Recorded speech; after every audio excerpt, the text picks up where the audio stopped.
안녕하십니까, 한기환입니다. 저는 독서경영 포럼이란 직장인 독서토론 모임을 2012년부터 현재까지 운영을 하고 있습니다. 이 독서경영 포럼은 한 달에 한 번씩 미리 선정된 책을 읽고 와서 함께 나누는 주로 직장인과 사업가들이 모여서 토론을 주로 하는 독서토론 모임입니다.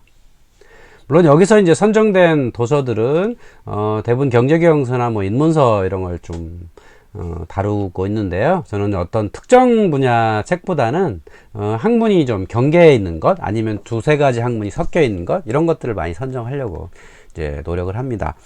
이번에 우리 모임에서 다루게 된 책은 켄 로빈슨이라고 하는 테드에서 아주 유명한 연사였던 사람이 지은 엘리먼트라고 하는 책입니다.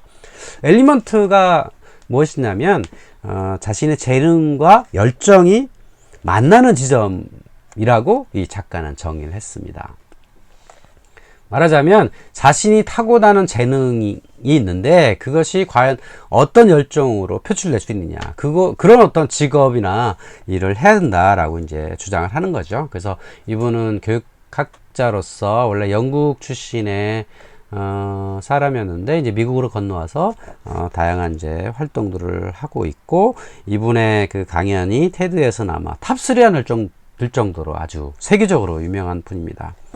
우리는 이제 교육 문제에 대해서 다들 관심이 많지 않습니까? 그래서 아이들이 과연 우리 그 교육 과정 속에서 얼마나 성과를 내느냐, 이런 데 이제 관심이 많은데, 이제 우리 학교라는 곳이 사실은 공부를 잘하는 사람들한테는 아주 최적화된 곳이지만, 또 공부라는 것은 또 인간이 가진 특정 능력일 수 있거든요. 그래서 그 공부 능력을 타고난 아이들 같은 경우에는 이제 성과를 얻고 이제 그 과정에서 이제 상급학교 지나가고 이렇게 잘 되는데, 또 좋은 직장도 가고 하는데, 이제 그 공부라는 특정 능력을 타고나지 못한, 아니면 다른 재능과 열정을 갖고 있는 사람들 있지 않습니까? 뭐 스포츠라든지 예능이라든지 아니면 뭐 음악이라든지 여러 가지 이제 재능들이 사실은 있는데, 그런 그 아이들 같은 경우에는 이런 우리 교육 과정에 이걸 현실적으로 받아주기 어려운 그런 것들이 좀 있지 않습니까?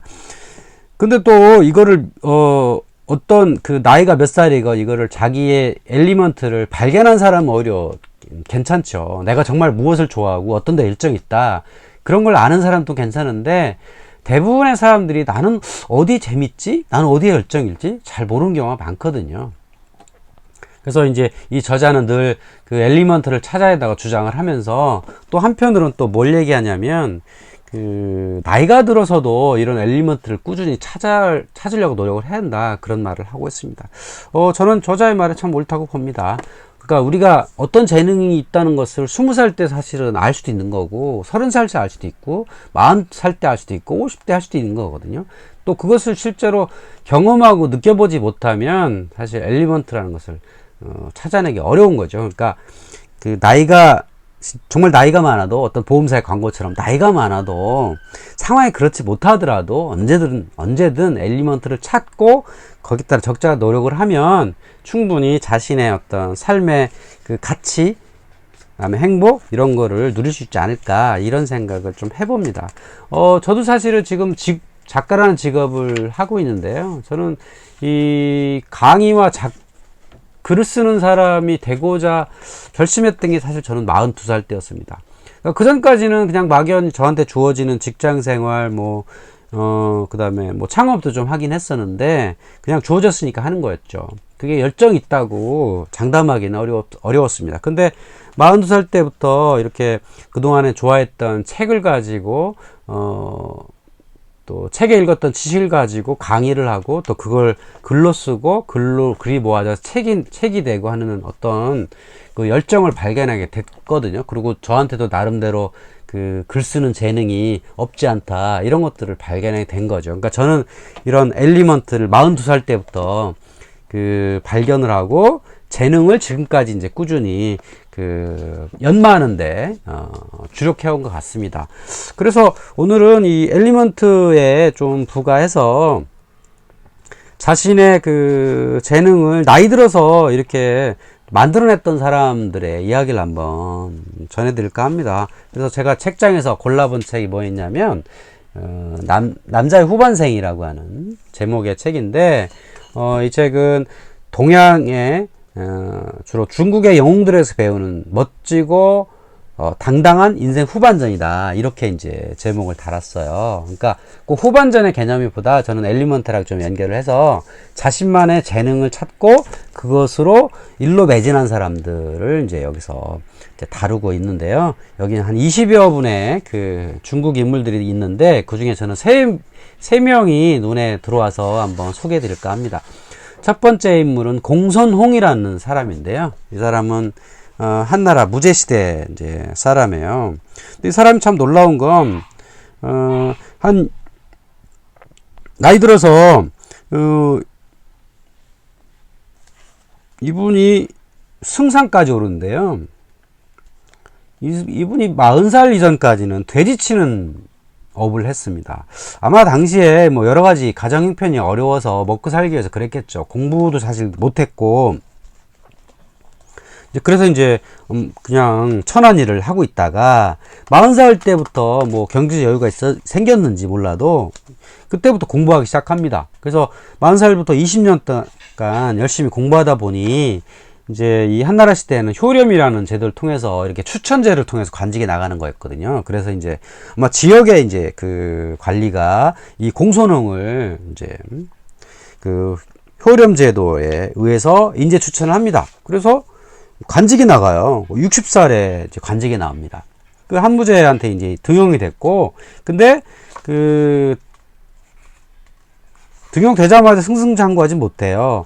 그 어느 날 그 흉노족의 그 사신으로 갔는데, 갔다 와서 보고서를 올렸는데, 그게 아마 이분 아마 상당히 실용적이었던 것 같습니다. 그 실용적인 얘기를 이렇게 이제 보고서에 담다 보니까 한무제한테 별로 좋은 그 인상을 못 받아서 이제 관리직에 쫓겨납니다. 그리고 다시 고향에 가 있다가 다시 몇 년 후에 다시 또 추천이 돼요. 아마 지역에서 상당히 유명해졌던 것 같습니다. 그래서 한 65세쯤에 다시 관직에 가가지고 결국은 이제 다시 한무제의 인정을 받아가지고 승상 자리까지 이제 오르게 된 거죠. 참 대단한 인물입니다. 그러니까 나이 들었어도 자신의 어떤 공부의 능력을 갈고 닦아서 승상까지 오른 공손홍이란 이제 분이었군요. 두 번째는 아주 잘 알려진 인물입니다. 사마천이죠. 이분은 이제 사기라는 책을 써서 제가 보기에는 인간이 만든 역사 중에 가장 위대한 책이 아닐까 싶습니다. 사기가요. 근데 이 사람은 이제 우리가 이제 워낙 잘 알려진 것처럼 궁형을 당하죠. 근데 이 사람은 궁형을 당한 게 BC 98년 나이 38살 때입니다. 38살이라고 하면 인생의 가장 황금기죠. 이 관리로서 승승장구하고 있었고요. 한무제 한테 직언을 할 수 있는 정도까지 상당히 이제 궁중에 높은 자리였는데, 이때 궁형을 받아가지고 죽을 것이냐, 궁형답고 치욕스러운 삶을 살 것이냐, 이렇게 하다가 자기 아버지 때부터 이 역사를 쓰고자 하는 어떤 중요한 미션이 있었죠. 그거를 달성하기 위해서 궁형을 기꺼이 받아들이고, 그로부터 이 사람은 이제 자신만의 어떤 결과물을 만들어냅니다. 결국은 그래서 이 사람이 쓴 책이 전체 130권 52만 5,600자에 달하는 사기를 만들어내죠. 참 대단한 인물인 건 분명합니다. 자, 세 번째 인물은 누구냐면 왕양명이라는 사람입니다. 이 왕양명은 양명왕의 창시자죠. 우리가 유학하면 흔히 이제 주자학을 떠올립니다. 그러니까 조선시대 선비들은 주자학만이 올바른 유학이고, 그 왕양명의 양명학은 별로 이렇게 높이 치지 않았습니다. 근데 이 양명학은 오히려 중국에서는 명나라 시대에 상당히 많이 이제 퍼진 유학의 하나의 일파입니다. 특히 이 양명학은 그 실사구시, 실용적인 학문으로 유명하죠. 근데 이 왕양명이라는 사람은 주장은 좀 다르게 이런 실용적인 것을 많이 추구했던 사람인데, 그러니까 주장이 처음에 내세운 게 경물치지란 거거든요. 경물치지라는 것이 결국 세상 이치라는 것이 이 물에 어떤 물건 속에 담겨 있는데, 결국 어떻게 보면 형이상적인 거죠. 주작이 복건성이라는 산골에 틀어박혀 가지고 거기서 이제 세상 이치를 탐구했는데, 이 왕양명이라는 사람이 이게 별로 와닿질 않았어요. 근데 그 이유를 봤더니 이 왕양명은 그 무술도 열심히 배웠고 궁이 되려고도 했고, 그 다음에 문장 실력을 연마하게 됐고, 그러니까 문학의 세계에 깊이 빠졌고, 그 다음에 도가 사상에도 관심이 많아서 이런 그 신선 사상에도 관심이 좀 있었고 공부를 했고, 그 다음에 불교에도 관심이 있었고, 선에도 관심이 있어서, 그러니까 이런데 다양하게 관심을 두다 보니 결국 이제 경물 취지가 와닿지 않았던 거죠. 자, 그러다가 이 사람이 고난을 당하는데 결국은 그 상소문을 잘못 올려가지고 환관 유군이라는 사람의 어떤 미움을 받아가지고 귀양을 갑니다. 그래서 귀주성의 아주 산골 용장이라는 곳에서 유배됐는데, 거기서 뭐 특별히 할 일이 없으니, 그러니까 다산 선생처럼 귀양을 가가지고 거기서 이제 나름대로 이제 공부를 하면서 세상을 지내다가 깨달음 얻습니다. 바로 심증이다. 바로 이라고 하는 것은 마음에 있다. 그리고 이 사람이 연구한 것이 지행합일, 배운 것이 있다면 반드시 행동으로 옮겨야 된다. 이것을 이제 깨닫게 되는 거죠. 그러니까 탁상머리의 어떤 유학이 아니고 현장에서 실행함으로써 유학 사상이란 것은 올바른 것이다. 이런 것들을 주장하게 됨으로써 많은 사람들이 이제 제자가 되겠다고 찾아오고, 그래서 그의 양명숙이라고 하는 것이 아주 번성하게 이릅니다.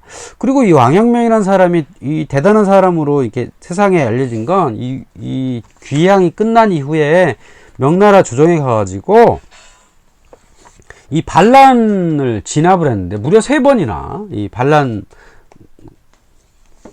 진압합니다. 그러니까 주작은 탁상머리에서 유학만 연구했다면 왕양명은 자신만의 어떤 가치 철학, 지행합이라고 하는 실천 철학을 완성했을 뿐만 아니라 결국 그거를 통해서 그 군대 리더로 역할을 했고, 또 그런 반란을 3번이나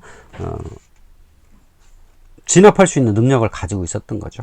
그러니까 왕양명도 나이 들어서 열심히 자신만의 역량을 찾다 보니 탁상머리에서 공부하는 것도 중요하지만 결국은 실행 능력을 확보했던 것, 결국 자신만의 어떤 엘리먼트를 찾아서 그것을 노력한 대표적인 인물이 아닌가, 뭐 그런 생각을 해봅니다. 그래서 오늘은 저의 독서 모임에서 다루게 될 엘리먼트란 책과 제가 오래전에 사두었던 남자의 후반생이라는 곳에 나오는 인물 3사람을 소개해 드렸습니다. 앞으로도 좋은 책 소개를 많이 해드리도록 노력하겠습니다. 다음 시간에 뵙겠습니다. 고맙습니다.